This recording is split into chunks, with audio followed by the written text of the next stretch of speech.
My name is Michael Berardi. Yeah. Could you spell it?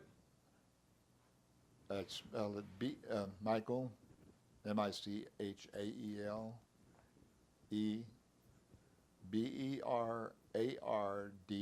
D.I. What is your birthday? 8/8/30, August 8th, 1930. Where were you born? Niles, Ohio. Ohio. Yes, Now you live in Florida, right? yes. Yeah.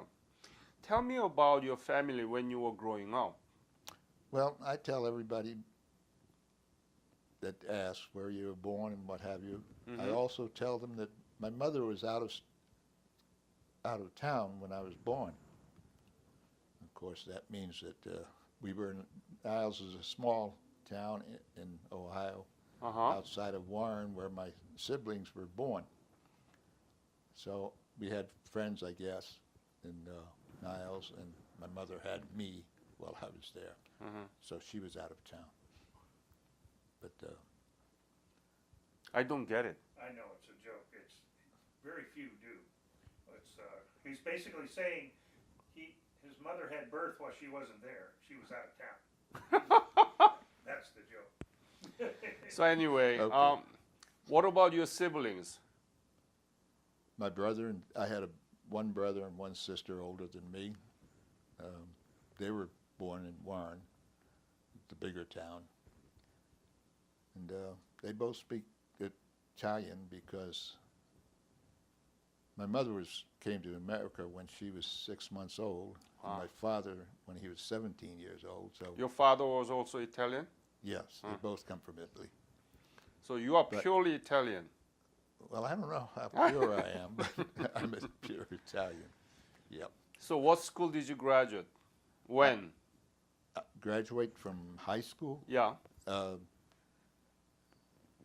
Woodrow Wilson Vocational High School in Jamaica, New York. Ah.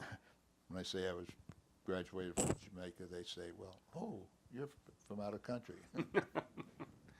So tell me about this vocation school. What did they teach you? I was trying to become a commercial artist. Wow. Well, I did pretty well because I was first in my class in silk screening. Back then, silk screening was progressing, Huh. and I was in that. I remember one thing about that class that I was in. I graduated in 49, and the UN had started up, I think, in 47 or 48, and the teacher and the students made the first flag for the United Nations. But Did you learn anything about Korea while you were in school? no, I didn't know Korea existed at that time. I was not into geography too much. No, it's not just you, but most of the veterans that I interviewed, they didn't know anywhere. They didn't know where the Korea was. Yes, that's true. Yeah. Now you are the Korean War veteran. What do you think about all these things? I think we did a fine job. And You didn't know anything about Korea.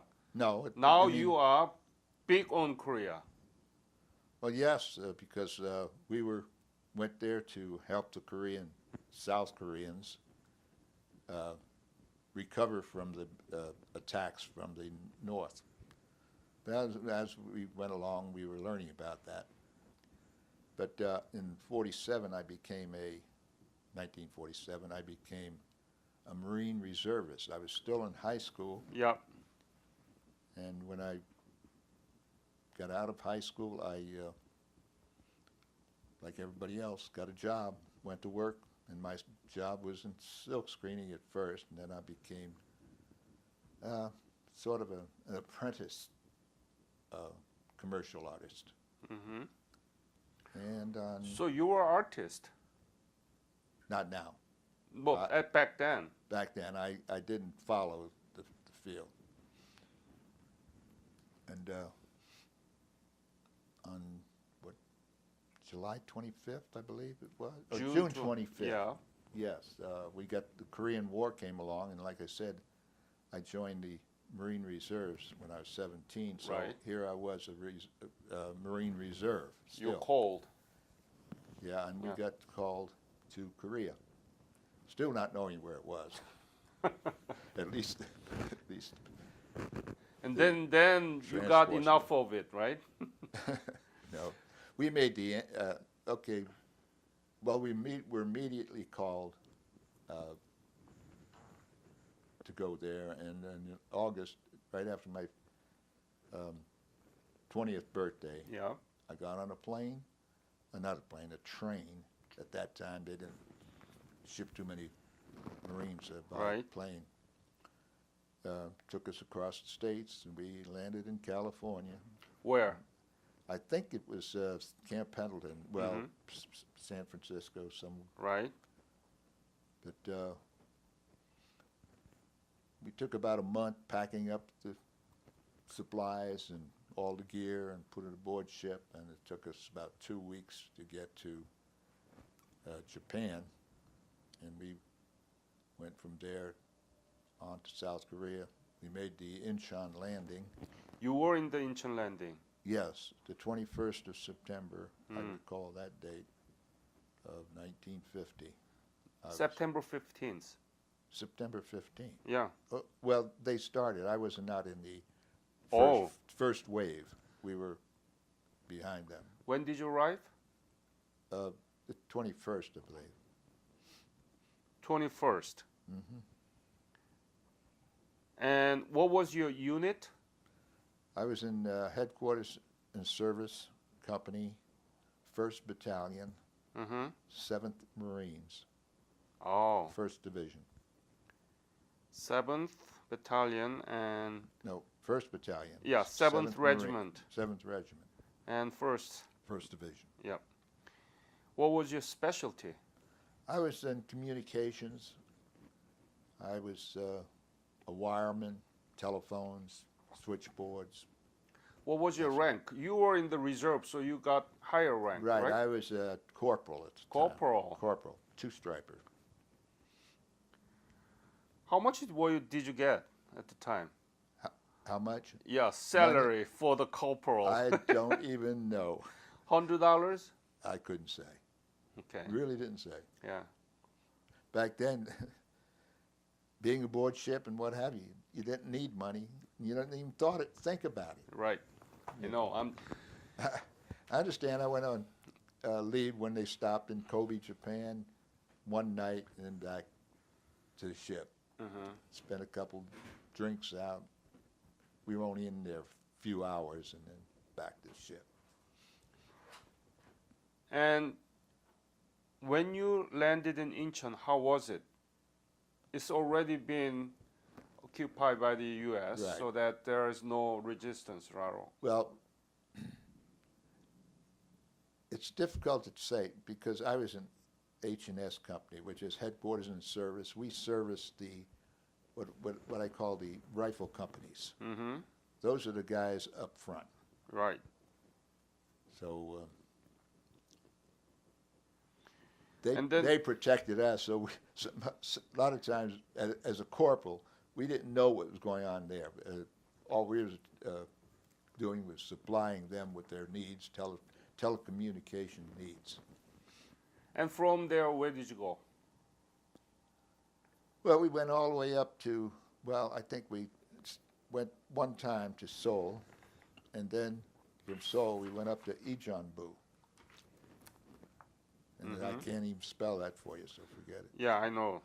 And then? Then we went back to Incheon, boarded ships, and then went around To the Wonsan? to Wonsan. When did you arrive in Wonsan? Couldn't tell you. October? Well, it was in October, but we spent 10 days sailing up and down outside of the Wonsan harbor. Because of the Mining. mine. It was the most heavily mined place ever in any war.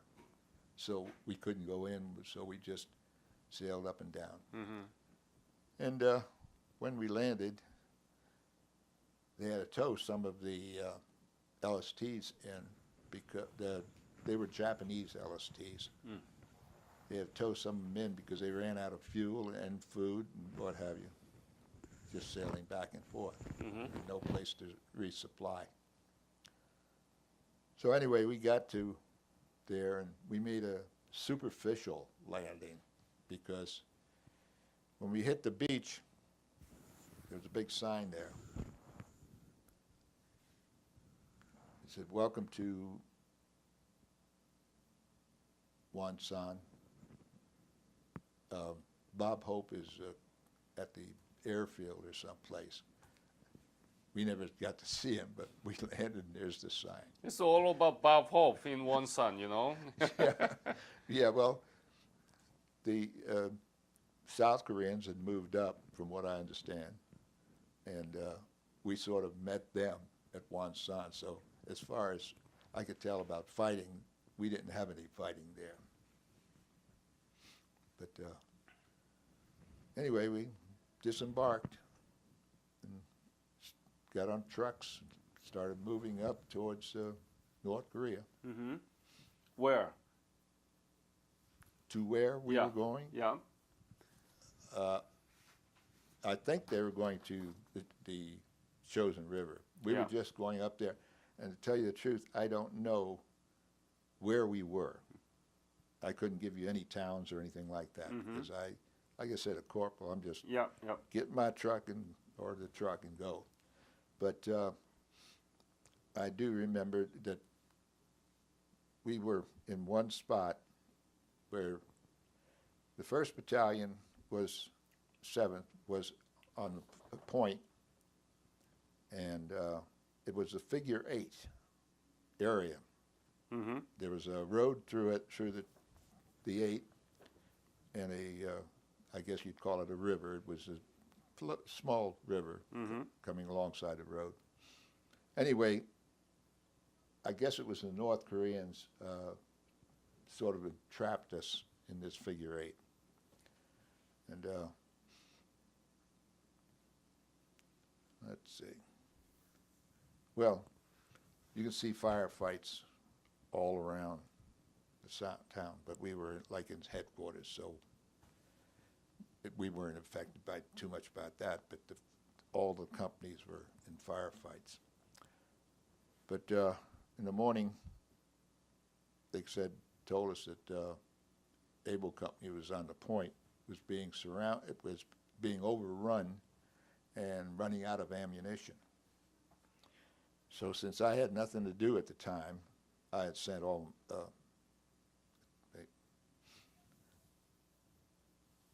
I was transferred to Message Center, which writes up all the codes for the day, Mm-hmm. and I'm in charge of what we call runners. You send runners out to each company. Mm-hmm. I sent all my runners out, and I started writing up the codes for the day.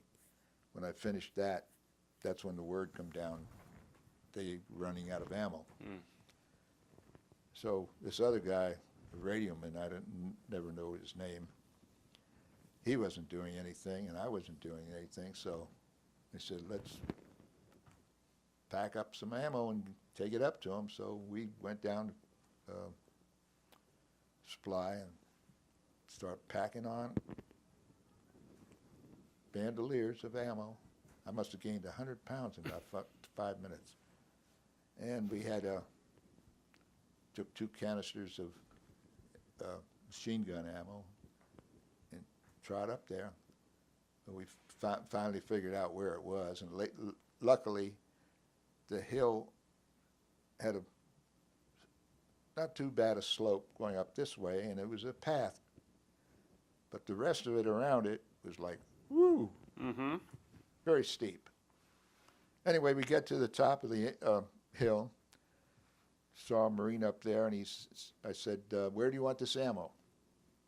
And he says, drop it in that foxhole. There was an empty foxhole out at the top of the hill. So my buddy in front of me, he's gets rid of all of his ammo, and I'm passing mine up to him. And we just finished getting the ammo in there, and a mortar shell hits right on the edge of the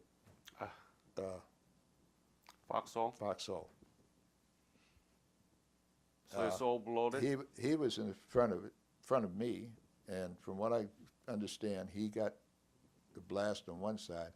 I got a few pieces of shrapnel in my face. I had pox of shrapnel, but my stomach hurt like mad. I got hit. I mean, felt like I got hit with a baseball bat.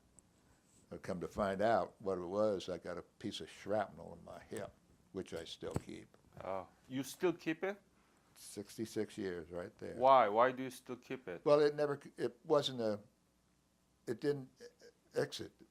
It was in there, and it's in the fleshy part. But the doctor didn't want to, when I got down below, he didn't want to or poke around my muscles and mess everything up. So he says, it'll heal, no problem.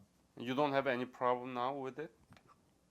No, it just missed my hip by about 3 or 4 inches. I call it a $1 million wound. You were wounded, and what happened to you now? Well,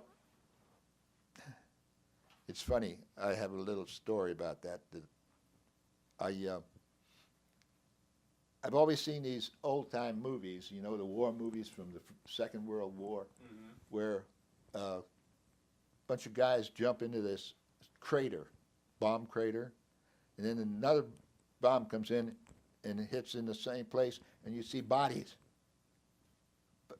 flying out of there. And I always thought, man, that's crazy. You, man, can't be blown out of a crater like that. Yeah. Well, after I've thought about that over the years, I says, that's exactly what happened to me. Because like I say, when I get hit in the stomach, concussion also picked me up and dropped me down the side of this steep hill. And not too far. Dropped me at the top of the hill, but I was sliding down the hill. Anyway, I grabbed onto a tree trunk and small trees that they had there and stopped myself. And I checked out where I was wounded, what have you, found it, got my first aid kit, put a tourniquet on it, what have you.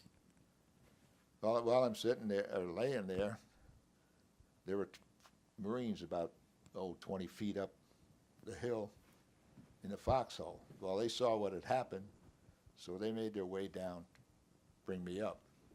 Oh, while I'm sitting on the, laying on this ground, holding on to the tree, I keep hitting things next to me. And I'm looking around, what the heck's going on? And I turn around on the other hill. The North Koreans were shooting at me. Luckily, God is good to me. None of them hit me. And then the Marines saw that, and they come down and made their way up the hill, took me out of there. Yeah. But it was a very interesting experience. So you were transferred to... No, I made my way down the hill. But you were wounded. Yeah, well, it's a flesh wound in the leg. Yeah. And that's another surprise. You see somebody get shot, they're dead. It doesn't always happen, you know. A leg wound, you just get up and you walk. Now, that sounds simple, what have you, but the next day I couldn't walk. But I walked down that hill, took myself to sick bay, and then waited for, well, we knew we were surrounded, so the engineers came in and they were digging a foxhole, making a big trench, actually, for the wounded, because they figured they were going to be there all night and they might have had another attack. So we just laid in the trench until it was, they decided, well, after dark, they decided to run a like I said, there's a road through there, and there were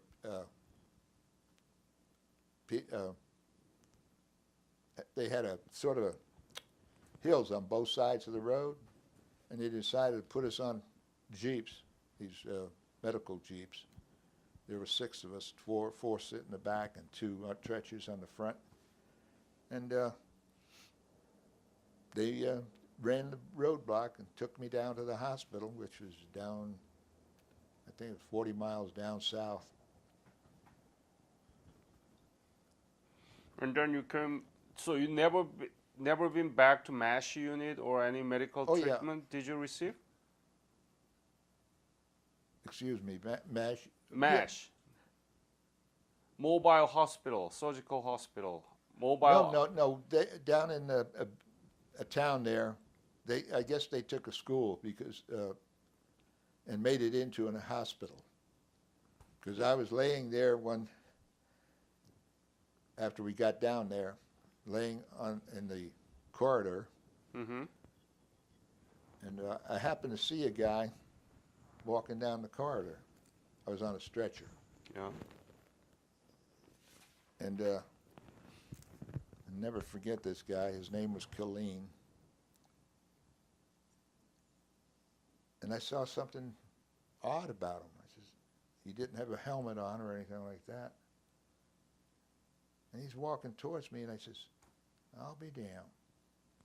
He had a bullet stuck out of his head. What? A slug stuck out of his head, right there. A spent shell, Jeez. if you can imagine what that is. I mean, it had just enough power to pierce his forehead. I just couldn't believe it. Ah. We had an odd thing about Killeen, too. He was in our company. Well, he was in one of the fire companies. And he used to play the bagpipes. He made a reverse on the Koreans. When the North Koreans started an attack, Mm-hmm. they'd always make all kinds of Yeah. noise, you know. Yeah. Well,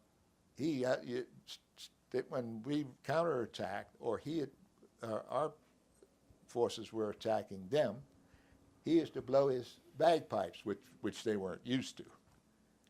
He had the bagpipe at the time? Yes, he did.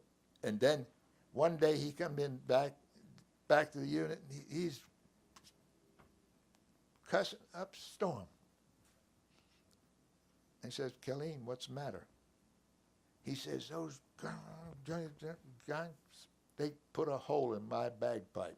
Oh. He can't blow it in anymore. Yeah, he was mad. Where were you at the time? Let's see. Hey. Oh, man. Memory gets to me. Did you receive medical treatment for your wounds? Oh, yeah, I was. I guess I sidetracked there for a Yeah. while. That was just an episode.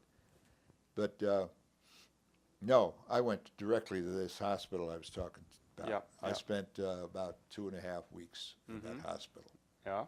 Like I said, the next day after I was wounded, I couldn't walk. Right. I couldn't walk for a week Right.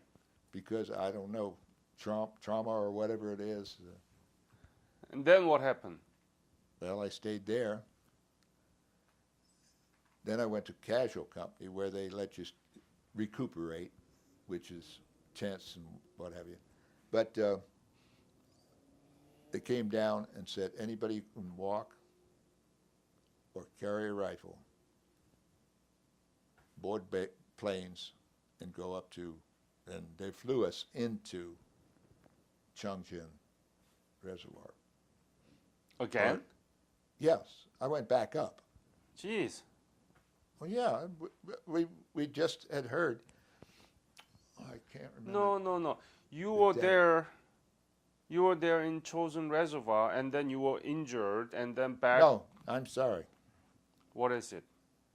No, I was injured before we got up to the Chosin Reservoir. Oh, I see. Okay. See, we were on our way up Mm-hmm. there. That was in fact, it was November 3rd, 1950 when I was injured. Okay. See, and the Chinese, I believe, didn't hit until the 27th. Yeah, right. I do remember some dates I can remember sometime. Right. And then you went up to Chosin. Mm-hmm. And then what happened? They flew us into the Chosin River Yeah. to help the division come out because they were running out of personnel, Mm-hmm. frostbite and what have you, and more wounded. So, like they said, you can carry a rifle and you can walk. Get on a plane. And that's what we did. I got on the plane. When we landed, I think I was the first plane in there because I'm looking out the cabin door, and there's bulldozers right at the end of the runway, still leveling off what small area they had. So that must be Hagal Uri. There is a runway. Hagru Reed, Yeah, right. yeah, yeah. Okay. And then what happened? Well, I got off there, and when I got out, one of the men from the radio man, well, he was so badly frostbit his legs. He had gunny sacks on his legs. He gave me his radio, Mm-hmm. and that's the first time I became a radio man. But I knew communication, so I knew that. And I believe I was assigned to the battalion commander as his radio man. So I got his radio and got off. He got back in the plane and they're taken back. But there was a lot of others. There was a lot of dead. They backed the truck up with bodies, put it on the plane, they'd take off. Well, I found the commander and joined them and went with them. And it was sort of uneventful for me coming back. I mean, I just followed around with him and started getting frostbite like everybody else. Yeah, we came back out. I remember a couple incidents there. Since the commander was always on the lead of the column coming out of Hagru, he had his Jeep, and I was walking down. One day he says, well, I guess it must about 8 or 10 days we've been walking down. We got ready to, well, before that, we got ready to come down, and they were getting all the supplies and what have you, and I remember that place. I used to call it $1 Million Hill or something because they had a whole stack of our supplies that they couldn't carry. Like the cooks, bakers had cans of food and what have you. You remember those things popping to this day. But they set it on fire, and I figured that must be $1 million worth of supplies there. But anyway. So I got a pair. yeah, go ahead. I got a case of socks. Somebody gave me a case of socks. Mm-hmm. Well, I couldn't carry them all. I gave them to whoever needed socks. So I took a couple pair for myself and left them on the fire because nobody else needed any more. So they just left it. And we just started down our way down out of Hagal Uri. Haguru Green. Yeah. And then you evacuated, right? Pardon me? And then you evacuated to Busan, or where did you go? No. Well, there were few incidents through that. We have gone through the pass one time. I remember as a radioman, and a few days coming down, it was so cold I was standing at the top of the pass, and I was trying to communicate with people down at the bottom, which must have been a few miles down. I couldn't communicate with them because the equipment freezes up, Huh. especially your transmitters. So I used to stick it in my jacket to see if I can get anything to keep it warm enough. But it didn't do too much good. But we just went on down. I even remember one time that, I got to change my one sock. Never got to change the other one because we were on the move so much. That's why I got frostbite, I think, because that's the only foot I got frostbite on. But and the only other reason was that the commander said to me, "Hey, Mike, how about putting your radio on, strap it into the Jeep frame and ride for a while?" I says, "Okay, I'll do that." Biggest mistake I made, because with frostbite, in that cold, you got to move. Yeah.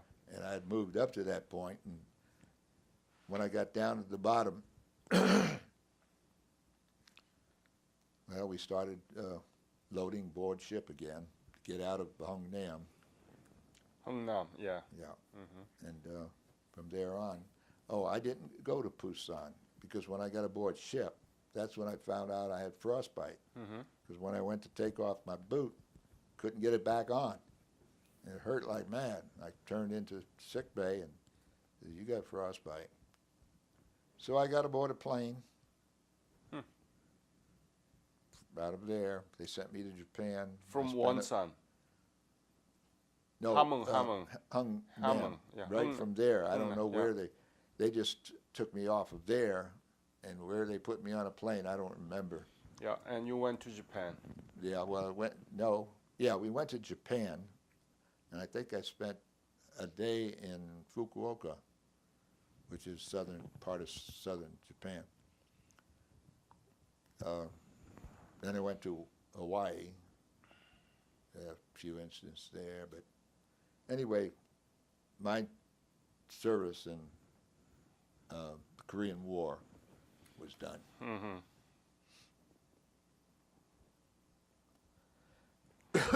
So, have you been back to Korea? No, I've been back to Japan. I've been in short time in the Philippines.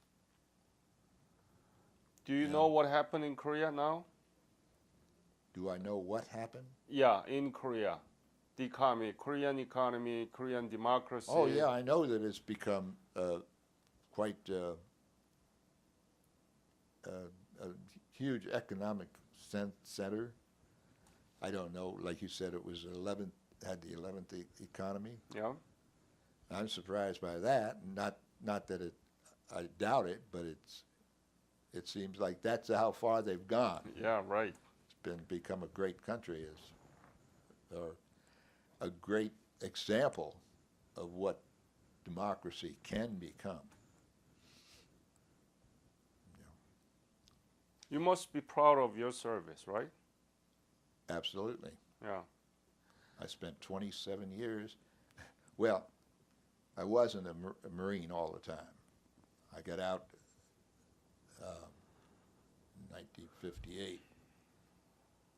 A month later, joined the Air Force. How is that possible, Marine become Air Force?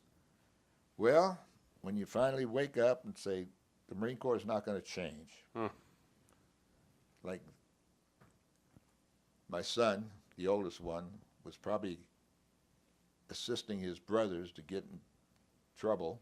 And in the Marine Corps, you go overseas usually for 1 month alone, leave the family to what they can do at the States. My wife says, the boys are getting in trouble. So I said, well, it came close to my end of my enlistment. I says, well, Marine Corps is not going to change, so I have to. They needed a father figure at home, because I'd been, like I said, I've been to Japan twice, and some in the Philippines. And You had that enough. pardon me? You have enough I've foreign had enough, service. Yeah. right? So it's a successful example, but our school doesn't teach much about it. Yes, I know that. Well, I don't know about your schools, but our schools, from what I've read, well, like I was told, there's more in our history books about Marilyn Monroe than there is about the Korean War. Huh. And of course, they've always called it, well, those people who are concerned, the forgotten war. Right. Yes. I think that's ridiculous, isn't it? It's a crime. Yeah, That's what it is. it is crime. Yes, it is. So what should we do to correct that crime?